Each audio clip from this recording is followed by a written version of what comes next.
Today we're installing a satin black or matte black emblem for Model 3 Highland. So if you have one of these, you know that the emblem on the back has replaced the T logo. It's nice and low profile, but it's still chrome. And it's pretty much the only chrome left on the car now, apart from the front emblem. We have options for that. You can either replace it or we have covers for it as well. I'll include those links in the YouTube description below. But for now, we're going to go ahead and replace this. So the video will be in two pieces, or two sections. The first section will be removing that, and then obviously the second part of it will be installing the emblem. So with that said, let's take a look at what's in the box. So it's a very small pack, as you'll see. In the package we have three things. So alcohol wipes, seen those before. This is the installation template, so this sticks to the back of the car, and it is shaped, so it's got a slight curve to it as well. And this is how we sort of piece together the new logo or word mark. And then this is the word mark itself. Let me take it out of the shiny pack. So this is what it looks like. And the reason we do it like this, one, because it's obviously a pretty wide logo, so it's kind of difficult to package and ship. We used to have long versions of this, but just so many issues with shipping. So now we just have this nice small pack, makes it easier to ship, makes it cheaper to ship. And then all you have to do is just basically fill in the gaps. So it's like a jigsaw puzzle. So first of all, we're going to remove. So the emblem on the Highland is pretty easy to remove. It's kind of just a fingernail kind of exercise, but we do also offer a removal kit if you want to kind of go the whole hog, which is made up of these three things. So we've got rapid remover, which basically just dissolves any remaining adhesive. The Tesla emblem's on there with 3M VHB, same adhesive we use on this. So that just kind of dissolves it, removes it. Then in the secondary pack we have plastic razor blade and some drawstring and some hooks. So all this allows you to do is, if you don't have fingernails or you don't want to wreck your fingernails, you can just kind of saw away at the back of the emblem like this. So really easy. These are just your little finger grips if you want to use those. And then the plastic razor blade is actually pretty important. Tesla's paint is really quite thin and easily damaged. So certainly you don't want to use any metal nearby. Even with this, you want to be a little bit careful, but this really helps just getting the last bits and pieces off. So as I say, these are all optional. The rapid tack and the last piece, speed shine. So this kind of reseals the paint. So once you've sort of attacked it with the rapid tack, you're going to clean it up with the alcohol wipe. And then we're going to apply the emblem, and then we're just going to reseal it with the rapid tack. So it's totally up with the speed shine. It's totally up to you. You don't need any of this stuff, but you'll see me using it as part of the demo. With that said, let's get to it. Okay, here we are at the back of the Highland. I'm wearing some meta glasses as well, so I can get some close-up shot of what I'm up to. First thing we want to do is capture this position of the factory emblem. So and this is real easy. So all we need to do is just lay this over the top, make sure the letters are basically lined up like that. I'm going to hold it in place, and then I'm going to just get a whiteboard marker, but you can use anything. You can use painter's tape even if you need to, but just kind of mark where these two holes are.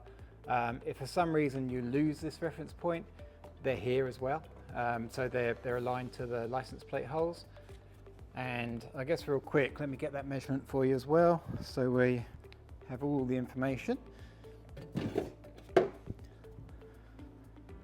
So in terms of distance from the bottom edge, we're looking at about 58 millimeters. Actually, let me get it lined up properly. There we go. Yeah, about 58 millimeters, or in old school, 2 and whatever that is. Just below 2.5. So I'm not very good. 2 3/8. So that's where you need to mark it. Once we've done that, we're going to start the removal. So as I said at the beginning, it's kind of a fingertip thing as well. So I'm going to demonstrate both ways. I've got all the stuff up here if we need it, but for now I'm just going to sort of attack it myself. Now these Tesla make their emblems out of metal, which is actually quite unusual for an OEM, but there you go. So I'm just going to sort of try and pry it away. Let's start with an easier one. And you can see, just real quick, just want to show you, but yeah, this is, because it's on flexible VHB tape, the whole thing just moves around all over the place. So let's get started. So I'm just going to peel this back like so. So that's pretty easy. You know, I'm just kind of twisting it around, trying not to stab myself in the finger like I just did, and then just pulling it away. Now you do want to be careful, because this is metal, don't pry it against the paintwork to put it away. You know, just pull it away cleanly. Let's get this last one. So again, just twisting it around, and then when it's got kind of the basic bond broken, cleanly put it away. So that's option one. Option two, you can use our removal kit. So if I just quickly show you that, you really don't need the thumb grips for something like this because it's so small. We also sell this for the Rivian emblems, but all I'm going to do is just sort of trap the thread in there, pull that through a little bit, do the same on this side. As I say, you really don't need to use these grippy bits if you don't want to, but they can help sometimes. So I'm just going to kind of wrap it around my fingers, and then let's do the L for this. So you need to kind of get it behind there, which sometimes you're going to need to kind of give it a helping hand. Let's start on the A instead.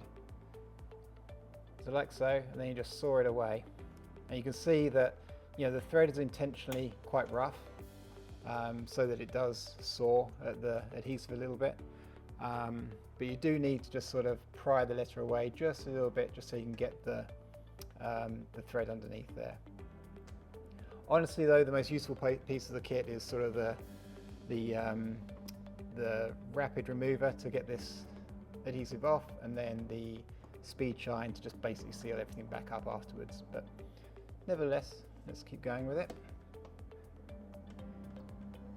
And you can see that the thread is fraying, so again, that's sort of intentional.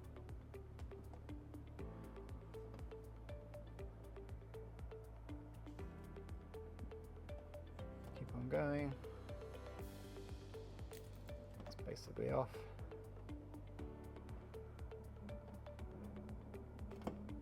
Okay. Let's get the T done. So same thing, I'm done with the string. I'm just going to use fingertips just to, yeah, you can almost just, I mean, you see I haven't even pulled it away yet, I'm just sort of twisting it in place. So very, very easy to pop off there. Same with the L. The other thing you can use, of course, is this. So this will help get underneath the shape, or just help moving around and sort of save your fingers a little bit. Like so.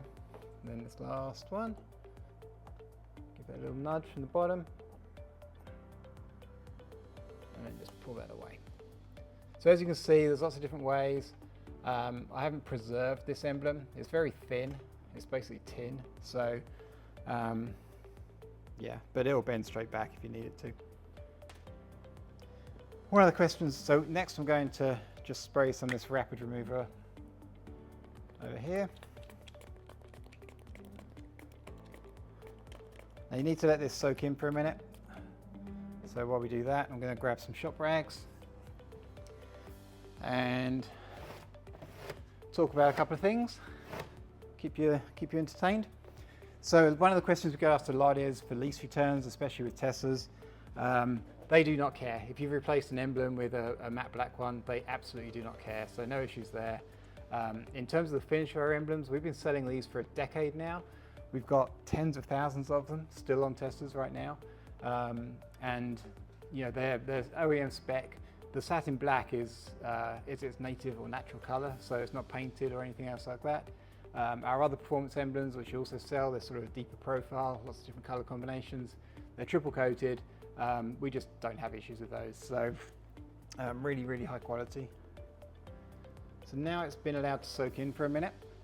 I'm going to grab my little blade and just kind of work it away a little bit. This is going to take a couple of goes, unfortunately. It's a bit tedious, but it is what it is. And obviously, you don't need to be incredibly thorough because we're going to be covering up these areas with the new emblem. You know, it's obviously the same size. So you really just want to get the worst of it off. But you can see that the magic remover, sorry, rapid remover, turn that around, is just very effective at this stuff. But if you have something, if you have like Goobigon at home, or I forget the name of it, but the orange, like the orange liquid stuff, can't remember what it's called either, but you know what I mean. Any of those things, you know, stuff you use to get gum out of clothes or whatever, they'll all work the same way. This one's just a little bit more sort of friendly to the paintwork, but they're all fine. You can use any of them. Even WD-40 will work in a pinch. Okay, I'm going to go again. I know this is a little bit tedious to watch, so I'm going to go a little bit quicker just to get the bulk of it off.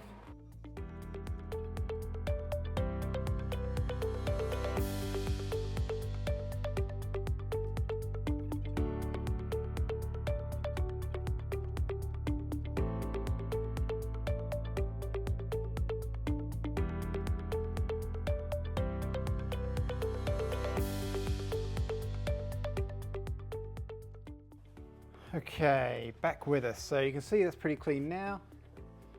I'm going to grab the alcohol wipe just to sort of take off any of the remaining remover. Now the sharper-eyed amongst you will have noticed that I completely wiped off my reference points as well. So it's a good thing we measured, because now is the time to apply the sticker. So if you remember, it was 58mm or whatever I said in inches, and it's aligned with the license plate holes. So what I'm going to do is just line up one, and obviously, you know, absolute precision is not necessary, but we're going to get it about right. So bring that down a little bit. Okay, so that's pretty much where that needs to go. Just need to move it over, line up with the license plate, check that again. Measure twice, cut once and all that. So yeah, that's right at 58mm. If nothing else, if this converts a few of you to the metric system for measuring, then my job here, my work here is done. Now you can be more thorough than me, making sure it's level. To me that looks level enough, so I'm going to put a dot there. Okay, now I'm going to remove the backer off of this. Be a little careful when you get to the S, because it's kind of a zigzag shape like that. We don't really want to rip the little legs off if we can help it.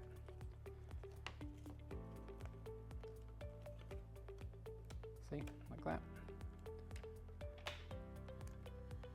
And then what I'm going to do first is line up this hole. Probably a little difficult to see with all the light and stuff, but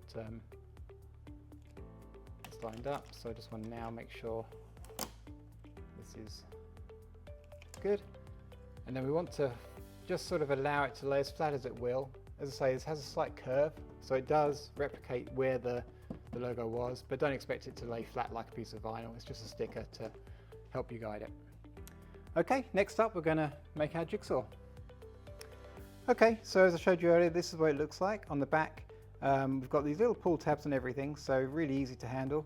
We'll start with the S and then we'll work our way along. So just gently remove it, peel off the backing. We're using a sort of a nano thin VHB. We're using the same stuff Tessa did on theirs, so it's very thin VHB tape, and we're just going to place it like so. And for now, that's what I'm doing. I've just tapped it into place. It's not going to fall off, but what we're going to do is put all the letters on, make sure everything looks lined up, and then we'll remove the alignment sticker. Let's do the L next.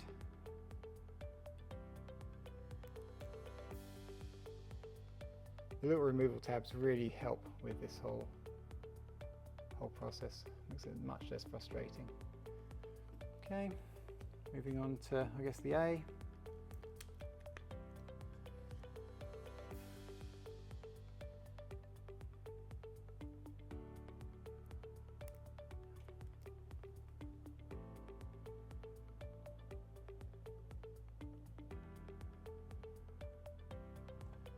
Okay. T, I'm holding off on the E and the top part of the A just because they're the really annoying ones.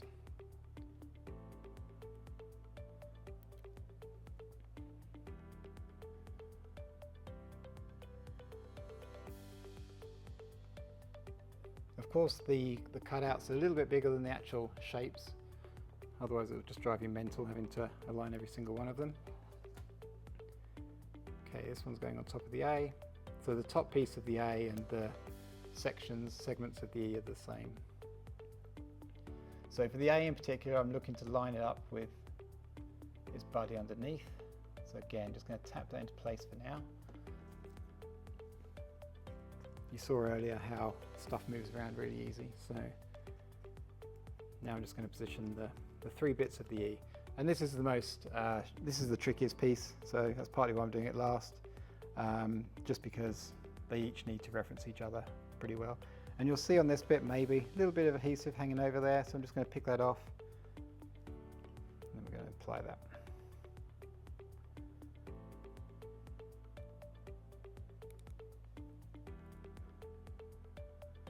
So the first one, there we go.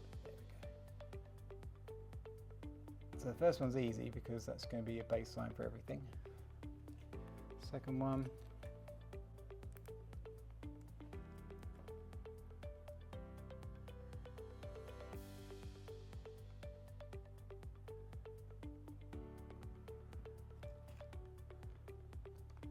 and then the last one.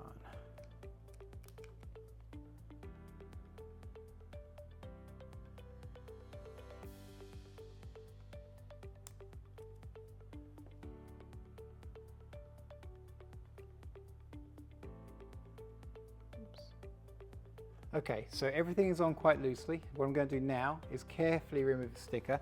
Obviously we don't want this falling off with it, so just grab a corner, peel it back at a solid angle like this. Make sure the letters stay behind. Don't worry about that, we'll come back to it. Just deal with that now.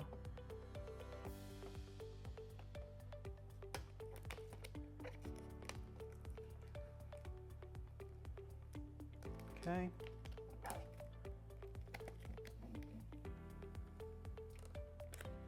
So be careful on the S because there's lots of places where it can snag the sticker. There we go. To the E. And then to the T. Okay, so what I'm going to do now is just take a step back and eyeball it to make sure everything looks right, especially on the E and I guess the top hat on the A as well. And to me this looks just a tiny bit high on this side, so I'm just going to gently tap it down, and now I'm going to apply some pressure as well because we're done with positioning these ones. You know, these are all good. And then looking at the E, I think that looks pretty good too, kind of catch it from different lights, so I'm okay with that. And there you go, that's how you apply it. The last thing I'm going to do is speed shine. This just kind of reseals, puts a layer of protection back on the paint. As I mentioned earlier, the Tesla paint is quite fragile, so this doesn't hurt at all. It also gets rid of the markers that we put on there.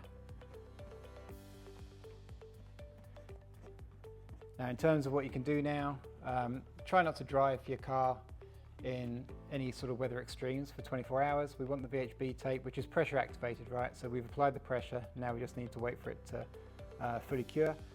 So give it 24 hours. Obviously if you're just driving in, you know, making a short trip somewhere, that's fine. But if it's pouring down with rain, especially on the back of a Tesla, this area is very vulnerable to everything that gets kicked up off the road. So just give it a day to settle and you'll be good. And there you go. That's it. Thank you for watching.